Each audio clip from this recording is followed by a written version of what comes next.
Hello, I'm John Frous to a Topspin Tennis. In this video, I'm going to show you 3 magic moves on how to hit forehand topspin like Carlos Alcaraz. The video is filled with a ton of tips. Enjoy.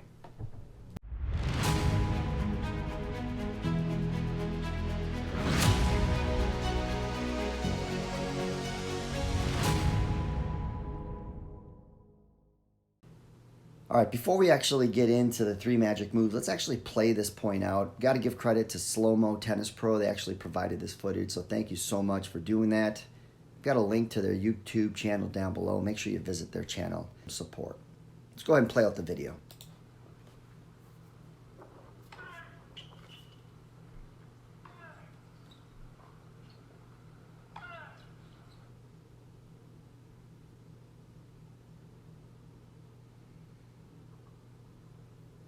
All right, so there you go. So the guy's got impeccable footwork, amazing speed around the court.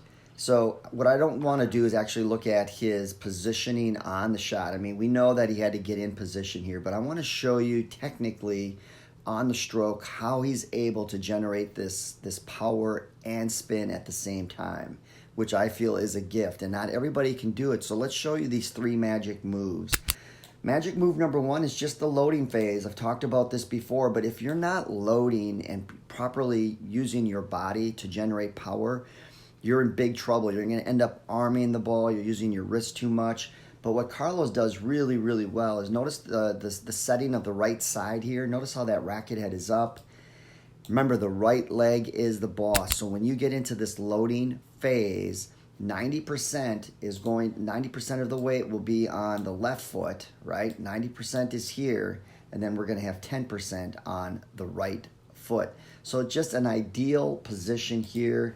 Notice his non-hitting arm. Look at that extension, right? So here's the ball in the picture, but look at how he sets this right side. It is absolutely perfect.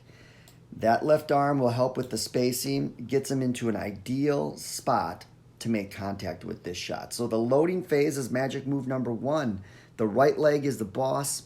Set that right side. Make sure you're balanced and you're ready to hit this incoming ball.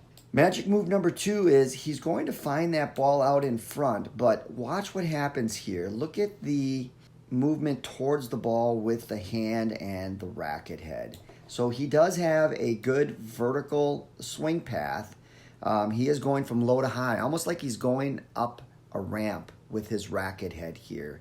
I love using that analogy as far as the low to high movement with the racket head. But notice how the hand leads and the racket head will drag here. But magic move number 2 is he is going to get vertical here with that racket head. But magic move number 2 is hit with the bottom third of the strings. You're going to go center to bottom third here. A lot of players don't do this. So if we watch him and when he makes contact, notice how his racket face will close slightly. Because of the verticality of the swing path, if you're not hitting with the bottom third or middle to bottom third of the racket face, guess where this ball goes? Instead of going this way, so there's where the path of the ball will actually, if you're hitting with the top third, the ball is going to go on that path and it's going to go long.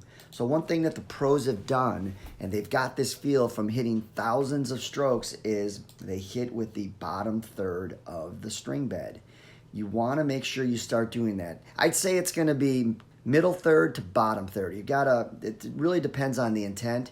He is looking to drive this ball and lift it at the same time, but you can see that racket face slightly close. See that right there? See how it closes on contact? That tells me that he's hitting with that bottom third.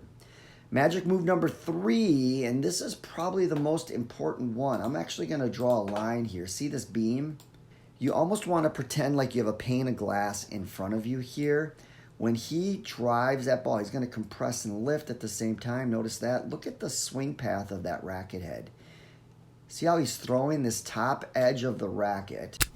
He's actually going to try to throw that vertically to the sky. He's going to go here up that plane. See that? So there's the racket edge. He leads with that edge, and he's actually going to throw it up this plane.